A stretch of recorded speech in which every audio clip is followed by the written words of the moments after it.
अपनी पहचान छिपाने को कहा जाता है, अपनी पहचान छिपाने को कहा जाता है, बस्तियां छोड़ कर जाने को कहा जाता है।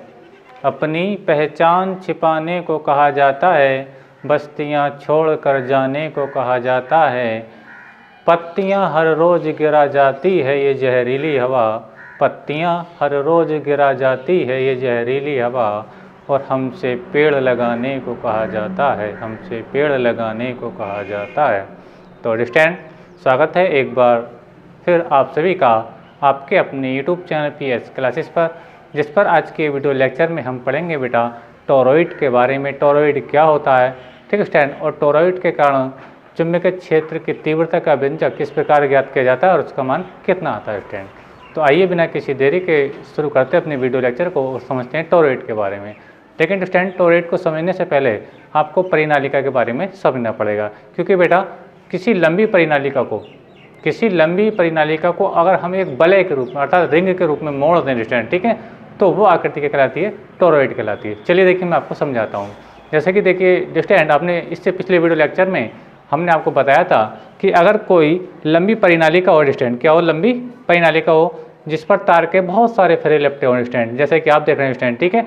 अब इस परिनालिका को, ठीक है, अगर हम एक बंद बलय के रूप में मोड़ दें, अर्थात मैं मार्कर को मोड़ तो नहीं पाऊंगा, अगर हम इसको एक सर्कुलर शेप दे दें, इसको सर्कुलर शेप दें स्टैंड, ठीक है, जैसे कि आप ये देख रहे हैं स्टैंड, ठीक है। तो ऐसी आकृति को अर्थात इस सर्किट को हम क्या कहते हैं बेटा, टोरॉइड कहते हैं। आई होप को समझ में आ रहा होगा, एक बार ध्यान समझें। अगर हम किसी लंबी परिनालिका को एक बंद बलय के रूप में मोड़ दें, ठीक है, तो मोड़ने के बाद जो फिगर बनता है, ठीक है स्टैंड, वो क्या कहलाता है, टोरॉइड कहलाता है। आई होप को समझ में आया होगा। जैसा कि देखिए मैंने लिखा है स्क्रीन पर, टोरॉइड की डेफिनेशन बेटा ये है जो एक नंबर में कभी कभी पूछ ली जाती है।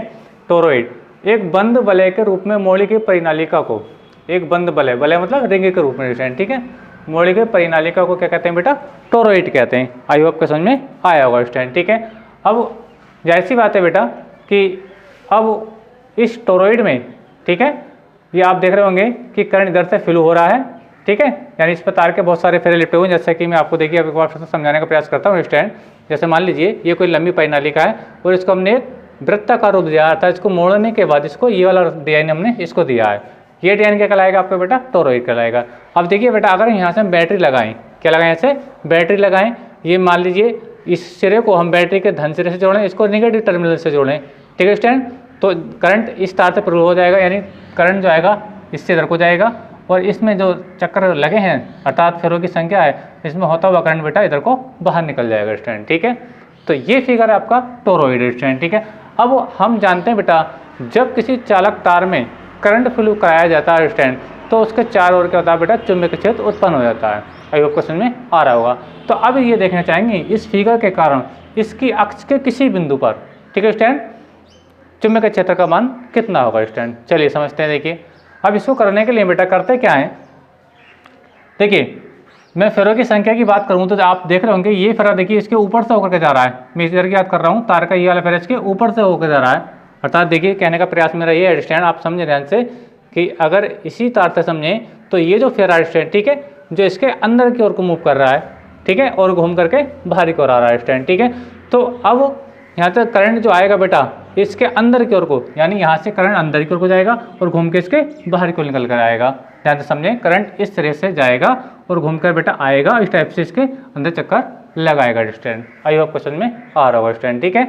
अब जितने भी ये इसके आंतरिक बिंदु होंगे, जैसे कि आप देख रहे हैं ये अंदर वाले शेप वाली ये, ठीक है स्टैंड, तो यहाँ से करंट क्या है बेटा, आपको देखिए करंट, इसमें करंट की डायरेक्शन अगर दिखाऊँ रियल, तो करंट बेटा देखिए इससे अंदर जाएगा, वही अंदर को एंट्री करेगा, यहाँ से घूम करके बाहर आके फिर अंदर को एंट्री करेगा, ठीक है, अब फिर यहाँ से पूरा चक्कर लगेगा। तो करंट की डायरेक्शन रहेगी बेटा इस पूरी आकृति के अंदर वो कुछ इस प्रकार से रहेगी। ध्यान से समझें कि करंट की जो डायरेक्शन रहेगी बेटा वो कुछ इस प्रकार से रहेगी स्टैंड, और ये ऐसे जाएगा और ऐसे घूम करके बाहर निकल जाएगा स्टैंड, ठीक है। अब देखिए अगर मैं इस सर्कुलर जो आकृति आपको देख रही है, वृत्ताकार आकृति, तो इन जहाँ ये मेरी मार्कर आपको घूमता हुआ दिखाई दे रहा है, तो इन बिंदुओं पर करंट क्या होगा बेटा, अंदर की ओर जाएगा, क्या जाएगा बेटा, अंदर की ओर जाएगा, ठीक है, और घूम करके करंट कैसा आएगा बेटा, बाहर की ओर को आएगा। तो यानी इन बिंदुओं पर ये जो आप दिख रहा है बेटा, ये यहाँ पे करंट आपको लगेगा जैसे कि बाहर को निकल करके आ रहा है अर्थात, ठीक है स्टूडेंट। यानी कहने का मतलब ये है कि इनके आंतरिक बिंदु पर, या इसकी जो वृत्त की जो परिधि दिख रही है, इसके आंतरिक बिंदु पर करंट अंदर की ओर को जाएगा, ठीक है स्टूडेंट। और अंदर को तो, और जो इसकी बाहरी परिधि आपको ये दिख रही है स्टूडेंट, ठीक है, यहाँ से करंट बाहर की ओर को आएगा। यानी इन बिंदुओं पर करंट आपको बाहर को आता हुआ दिखाई देगा, जबकि इन बिंदुओं पर करंट अंदर की ओर जाता हुआ दिखाई देगा, ठीक है स्टूडेंट। तो जिन बिंदुओं पर करंट बेटा अंदर की ओर जा रहा है, अर्थात इन पॉइंटों पर, ध्यान से समझें, ठीक है। तो इन बिंदुओं को मैंने क्या किया है कि इसी आकृति को मैंने ये रूप दिया है, ठीक है स्टूडेंट, क्योंकि ये इसकी वास्तविक कंडीशन है। लेकिन जो मैग्नेट फील्ड का जो हम व्यंजक निकालेंगे बेटा, वो इसकी हेल्प से निकालेंगे, ठीक है। तो देखिए अब ये फिगर ये बनाया कैसे गया, इसको समझ लें पहले। ये फिगर इसकी हेल्प से कैसे बनाया गया है। अगर हम बेटा इस फिगर को अगर किसी यंत्र से, धारदार यंत्र से काट दें, अर्थात इसको इस टाइप से काट दें, जैसे कि अभी मैंने अभी आपको दिखाया कि ये देखिए ध्यान से, ठीक है, ये वही सब परिनालिका में फिर से बना रहा हूँ स्टैंड। तो अगर हम इसको इस टाइप से काट दें, ध्यान से समझें, जैसे आप देख रहे हैं, तो आप अपनी तरफ से चाकू से काटो, किसी धारदार यंत्र से जब काटोगे तो इसके एक शेप इधर हो जाएगा, एक शेप इधर हो जाएगा, अर्थात हाफ पार्ट आपको दिखाई देंगे। तो इसी को मैंने इस टाइप से यहाँ से काट दिया स्टैंड। जब इसको काटने के बाद तो इसका ये फिगर बन रहा है स्टैंड, ठीक है। अब ये कैसे बनाया गया, देखिए मैंने अभी बताया कि करंट ये आ रहा है और आने के बाद इसके अंदर को एंट्री कर रहा है। तो जिन बिंदुओं पर करंट अंदर की ओर जा रहा है बेटा, उन बिंदुओं को मैंने गुणा के चिन्ह से लिखा था, मल्टीप्लाई के साइन से लिखा है, ठीक है। और घूमने के बाद करंट कैसा आएगा बेटा, बाहर की ओर निकल के आएगा। तो जब करंट की डायरेक्शन बाहर की ओर रहेगी तो मैंने क्या लिखा बेटा, उसको डॉट डॉट से लिखा है, ठीक है। जैसे कि हमने फ्लेमिंग के बाएं हाथ के नियम में पढ़ा है, फ्लेमिंग का बाएं हाथ का नियम कहता है स्टैंड, यदि हम अपने दाएं हाथ के अंगूठे, अपने बाएं हाथ के अंगूठे तथा इसके पास वाली दोनों उंगलियों को इस प्रकार फैलाएं कि तीनों परस्पर क्या रहे बेटा, लंबवत रहें। तो ये जो मध्यम उंगली होती है, अर्थात बीच वाली उंगली होती है, करंट की डायरेक्शन को दिखाती है, और ये क्या दिखाती है बेटा, चुंबकीय क्षेत्र की डायरेक्शन को दिखाती है, और ये फोर्स की डायरेक्शन को दिखाता है स्टैंड। लेकिन यहाँ पे क्या स्टैंड, यहाँ पे कंडीशन ये है कि ये जो गुणा के चिन्ह और डॉट के चिन्ह यूज हुए हैं बेटा, ये करंट के लिए यूज हुए, ना कि हमने चुंबकीय क्षेत्र के जैसा को बताया है। समझने लायक बात बेटा ये है कि ये डॉट के चिन्ह इस बात को प्रदर्शित कर रहे हैं बेटा कि इन बिंदुओं पर करंट बाहर की ओर को आ रहा है, और जबकि ये अंदर वाले जो पॉइंट है बेटा, ठीक है, जो अंदर के पॉइंट, ये पॉइंट है, वो यही पॉइंट है बेटा, यहाँ पर करंट अंदर की ओर को जा रहा है, घूम के ये बाहर की ओर को आ रहा है बेटा। तो बाहर को आया तो ये हमने डॉट डॉट बिंदुओं से लिखा है स्टैंड, ठीक है। अब देखिए, अब मान लीजिए कि हमने क्या दिया है कि इसका जो टोरॉइड का सेंटर है तो ओ है बेटा, क्या है, ओ है। मान लीजिए कि इसके केंद्र ओ से आर दूरी पर, कितनी दूरी पर बेटा, आर दूरी पर, मान लीजिए इसकी रेडियस भी हो सकती है, आर दूरी पर कोई बिंदु क्या है बेटा, पी है, क्या है, पी। यहाँ पे हमें चुंबकीय क्षेत्र का मान ज्ञात करना है स्टैंड, ठीक है। तो इसके लिए क्या करते हैं बेटा, अब ये एम्पियर का परिपथी नियम का अनुप्रयोग है स्टैंड, ठीक है। तो इसके लिए क्या होना चाहिए, एक बंद वक्र होना चाहिए, यानी जिस पॉइंट पर चुंबकीय क्षेत्र हम निकालना चाहते हैं तो उस पॉइंट से होकर एक हम क्या करते हैं, एक बंद वक्र खींचते हैं। तो देखिए बंद वक्र हम किस प्रकार से खींचेंगे स्टैंड, मैं देखिए मैं खींच रहा हूँ बंद वक्र, जिसे एम्पियर कर्व कहेंगे, अर्थात एम्पियर वक्र कहेंगे। याद रखें कि उसी पॉइंट से खींचा जाता है स्टैंड जहाँ पर हमें चुंबकीय क्षेत्र का मान ज्ञात करना होता है।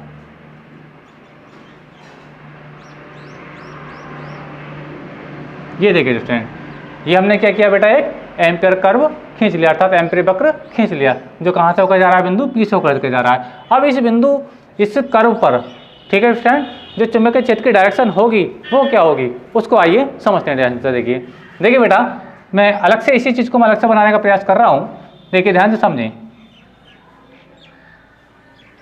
आप ये समझिए, मैं इसी चीज़ को जूम करके दिखा रहा हूँ आपको, अर्थात बड़ा करके दिखा रहा हूँ स्टूडेंट, ठीक है।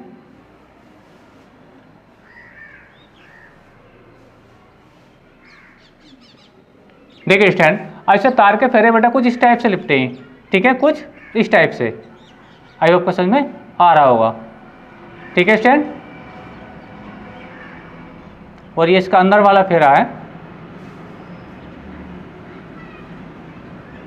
ये देखिए यहाँ से करंट फ्लो हो रहा है और पूरे सर्कुलर में घूम घूम के जो करंट आएगा बेटा वो कुछ इस प्रकार से आएगा, इस टाइप से यहाँ पे करंट आएगा, यानी इधर से करंट एंट्री करेगा, अंदर को जाएगा, घूमने के बाद पूरा राउंड घूमेगा, फिर वो घूम करके इस टाइप से आएगा स्टैंड, ठीक है। तो देखिए अब करंट की डायरेक्शन बेटा कुछ इस प्रकार से है, यानी यहाँ से, आई होप समझ में आ रहा होगा स्टैंड, ठीक है। यानी करंट इस टाइप से चलेगा, घूम करके इसके अंदर जाएगा।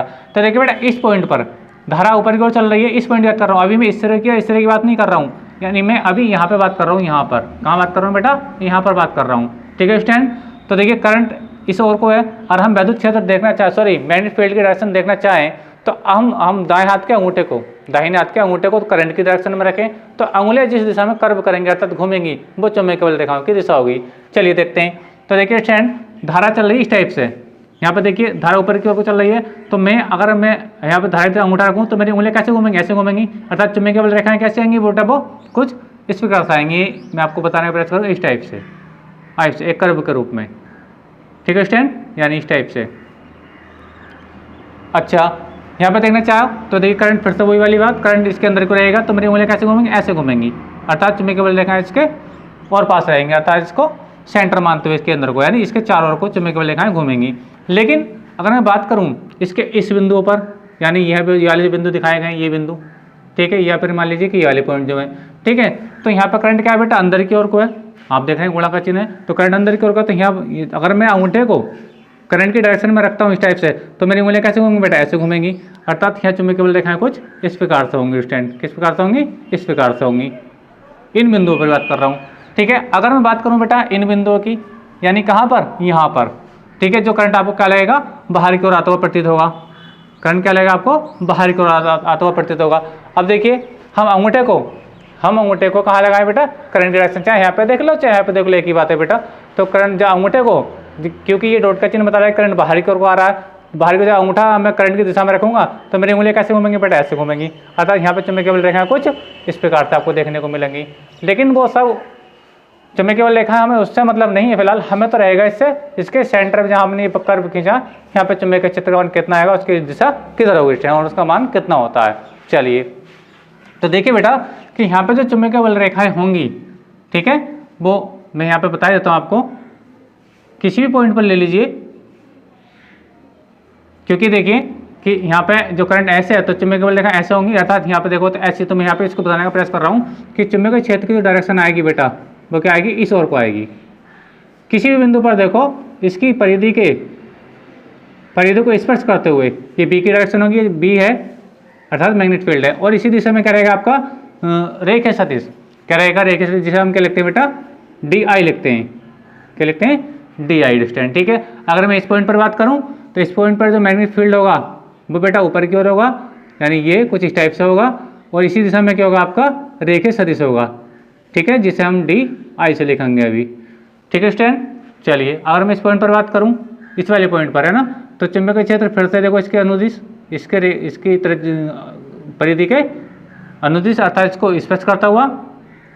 ठीक है स्टूडेंट, और इसी दिशा में क्या होगा आपका रेखीय सदिश, जिसे हम डी आई बोलते हैं। ठीक है स्टूडेंट, कहने का मतलब मेरा ये जो मैंने एक कर्व खींचा स्टूडेंट, इसके प्रत्येक बिंदु पर चुंबकीय क्षेत्र जो होगा इसकी परिधि को स्पर्श करता हुआ होगा, क्या होगा, परिधि को स्पर्श करता हुआ। ठीक है स्टूडेंट, चलिए अब इसको हम रब के देते हैं, अब इसका हम मान निकालते हैं स्टूडेंट। ठीक है, एम्पीयर का परिपथीय नियम लगाएंगे। तो ध्यान से डायग्राम को समझें बेटा, मैं एक बार अपनी बात को रिपीट कर रहा हूँ कि ये क्या बेटा, कोई टोरॉइड है, एक लंबी परिनालिका को मोड़ करके बनाया गया है, जिसके अंदर धारा अंदर को एंट्री कर रही है, और तो इन बिंदुओं पर धारा जब एंट्री कर रही है अंदर को तो उनको गुणा के चिन्ह से लिखा गया है, और जब धारा का चक्कर पूरा घूमेगा तो ये बेटा तार के मोड़ के साथ करंट बाहर की ओर को आएगा, तो उसको डॉट के बिंदु से लिखा गया है। ठीक है, इसके सेंटर से कोई 8 दूरी पर कोई बिंदु पी है जहाँ पर हमें क्या बताना है, चुंबकीय क्षेत्र की तीव्रता बतानी है। इसके लिए हमने क्या किया बेटा, कोई एम्पीयर वक्र खींच लिया। ठीक है, जिस पर चुंबकीय क्षेत्र तथा रेखीय सदिश क्या होंगे बेटा, इसके परिधि को स्पर्श करते हुए, अर्थात दोनों एक ही दिशा में होंगे। अब लगाते हैं बेटा एम्पीयर का परिपथीय नियम। एम्पीयर का परिपथीय नियम कहता है स्टैंड, किसी बंद परिपथ की सीमा के अनुदिश चुंबकीय क्षेत्र V का रेखीय समाकलन उस पथ द्वारा गिरी कुल धारा का, अर्थात नेट धारा का म्यू नॉट गुना होता है। कितना होता है बेटा, म्यू नॉट गुना होता है। देखिए क्या होता है, मैं आपको बता रहा हूँ। देखिए एम्पीयर के परिपथीय नियम से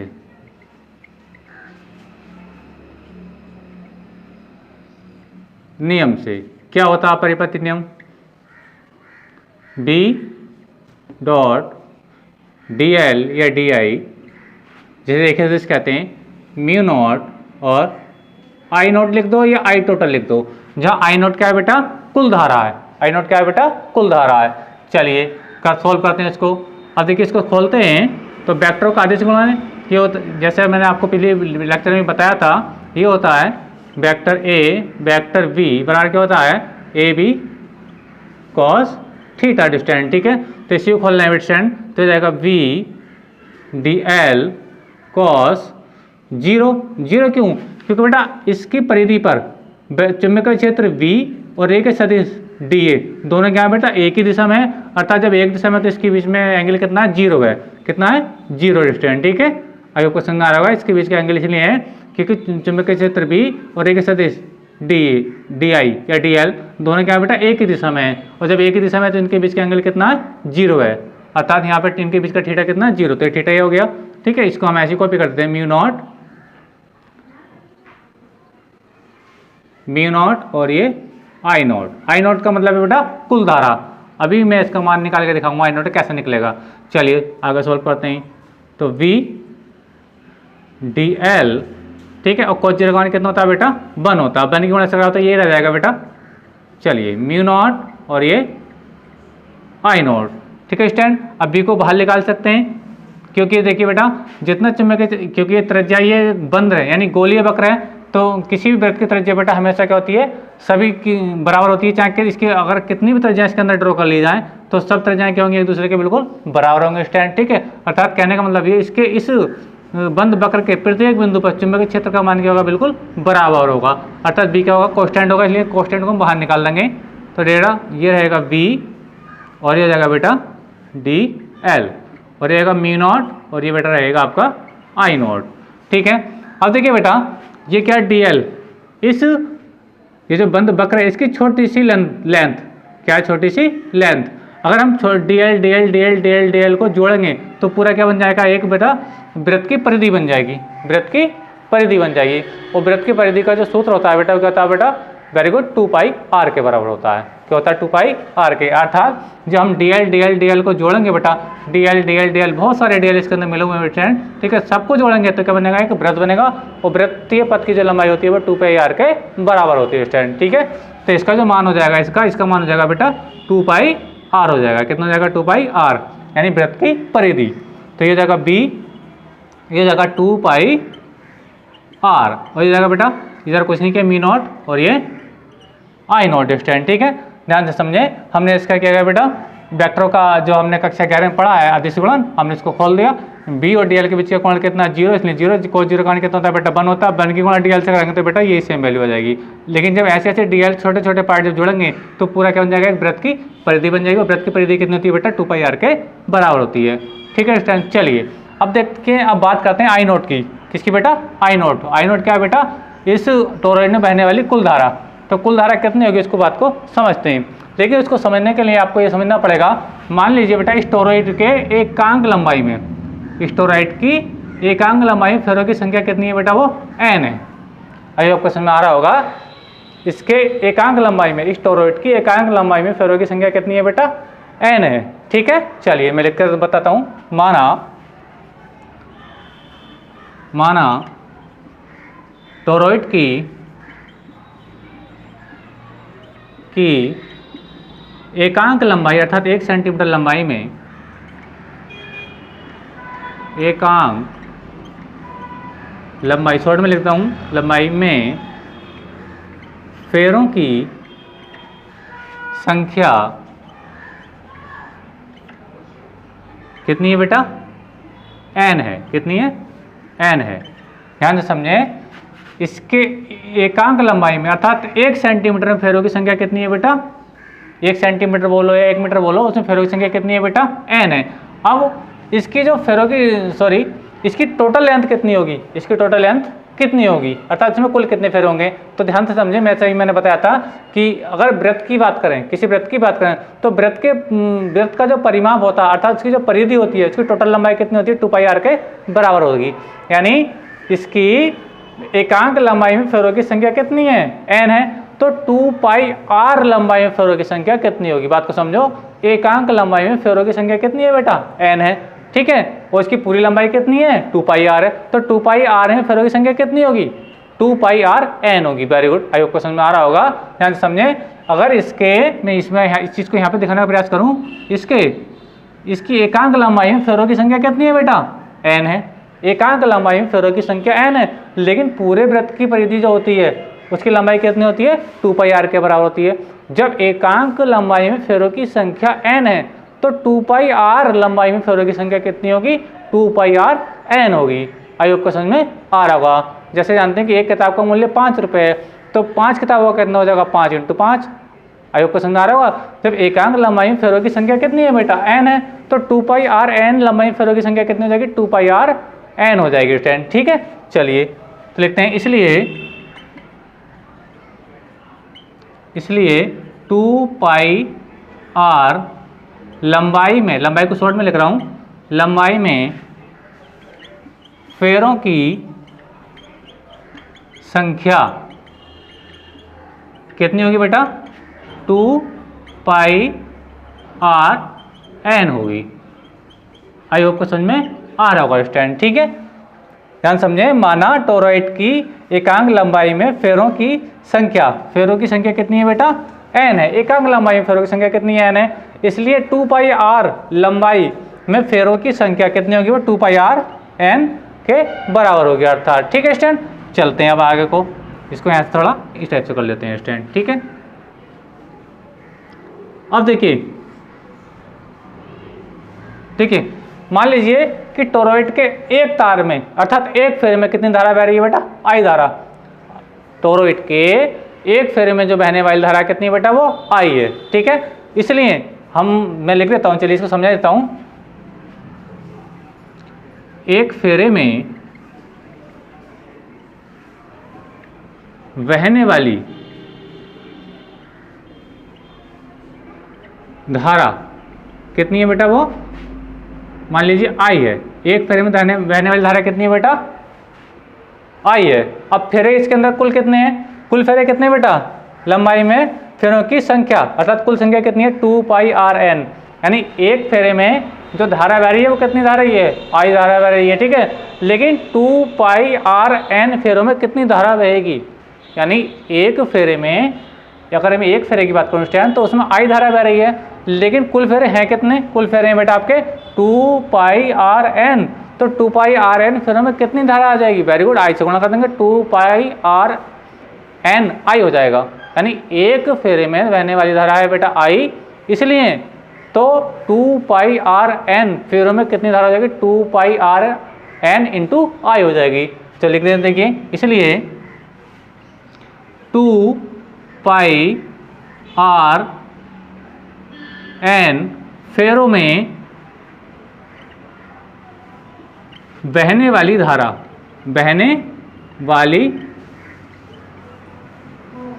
धारा अर्थात आई नोट कितना हो जाएगा बेटा? आई नोट आएगा 2 पाई आर एन और ये आई हो जाएगा स्टूडेंट। ठीक है, क्योंकि एक फेरे में कितनी धारा बह रही है बेटा? आई धारा बह रही है, लेकिन फेरे हैं कितने? कुल 2 पाई आर एन है। जब 2 पाई आर एन है तो सब फेरों में कितनी धारा हो जाएगी? 2 पाई आर एन और इनटू में क्या हो जाएगा बेटा? आई आ जाएगा। और यही क्या रहेगा? कुल धारा। ये जो मैंने आई नोट लिखा था बेटा, आई नोट का मतलब था कुल धारा। तो कुल धारा कितनी हो जाएगी पूरे टोरॉइड में? 2 पाई आर एन आई के बराबर हो जाएगी। अब ये आई नोट का मान, इसको समीकरण 1 कह दीजिए बेटा। क्या कह दीजिए? समीकरण 1। इस आई नोट के मान को समीकरण नंबर 1 में रख दीजिए। ये जो आई नोट आपको दिख रहा है स्टूडेंट, इस आई नोट का मान क्या आ चुका है? 2 पाई आर एन आई के बराबर आ चुका है। चलिए लिखते हैं, लिखेंगे समीकरण 1 से। समीकरण 1 से क्या स्टूडेंट? ध्यान से समझें। देखिए बी है आपका, बी बराबर क्या है? 2 पाई आर सॉरी, पहले इक्वल का साइन नहीं है। समीकरण 1 को ध्यान से देखें, v और फिर क्या है ब्रैकेट में? 2 पाई आर, यानी वृत्त की परिधि 2 पाई आर और आगे बेटा आपका मी नॉट बेटा आपका ये रहा, और ये क्या बेटा आपका? आई नोट। अब देखिए आई नोट का मान आ चुका है। आई नोट का मान क्या है? 2 पाई आर एन आई। देखिए मैं लिख देता हूँ 2 पाई R N और ये I। आई होप क्वेश्चन में आ रहा होगा। मिनट का मान आ गया। देखिए मिनट का मान क्या था, देखिए b 2 pi r is equal to mu nought I nought. तो आई नॉट का मान मैंने ये यहाँ पे रख दिया। अब देखिए 2 पाई r से 2 पाई r कैंसिल हो जाएगा स्टूडेंट, 2 पाई r से 2 पाई r कैंसिल हो जाएगा। तो यहाँ से बचेगा b is equal to mu nought, यहाँ से बचेगा n और आई होप क्वेश्चन में आ रहा होगा स्टूडेंट, टेस्ला। और यही बेटा आपको प्रूव करना था। तो टोरॉइड के कारण जो चुंबकीय क्षेत्र होता है बेटा, उसे किसी अक्ष के किसी बिंदु P पर वो कितना होता है, mu naught N I upon mu naught N I के बराबर होता है स्टैंड। आई होप क्वेश्चन में आ रहा है। और यही आपको प्रूव करना है स्टैंड कि ये जो प्रश्न है परीक्षा में आपसे 4 नंबर में पूछा जाता है। तो याद रखें टोरॉइड क्या होता है, जब एक लंबी परिनालिका को किसी बंद वक्र के रूप में अर्थात बंद बरले के रूप में मोड़ देते हैं बेटा, तो वो आकृति क्या कहलाती है, आपकी टोरॉइड कहलाती है। ठीक है, अब टोरॉइड के कारण जो चुंबकीय क्षेत्र का व्यंजक आता है बेटा, वो मैंने आपको बता दिया।